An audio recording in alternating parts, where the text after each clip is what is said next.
मालपुआ बनाने के लिए लेंगे 1 कप के करीबन नॉर्मल आटा, आधा चम्मच के करीबन इलायची और सौंफ का पाउडर, आधा कप मैंने लिया है शुगर पाउडर, आप नॉर्मल शुगर का भी इस्तेमाल कर सकते हैं।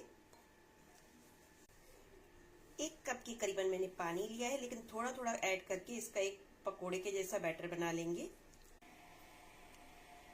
1 कप के करीबन पानी डालने के बाद ये बैटर तैयार हो चुका है। इसी तरह का हमें बैटर चाहिए। कुकिंग ऑयल मैंने रख दिया है गर्म करने के लिए, आप इसकी जगह घी का यूज कर सकते हैं। एक कलछी की सहायता से कुकिंग ऑयल में ये डाल देंगे बैटर, सेंटर में करके डालेंगे। ये अपने आप से ही ऊपर आ जाते हैं, इन्हें आपको छेड़ने की जरूरत नहीं है। छोटे बड़े आप अपने अकॉर्डिंग बनाएं। ये हमारा एक बनकर रेडी हो चुका है, हमने दूसरा डाल दिया है। इस तरह हम सारे तल देंगे।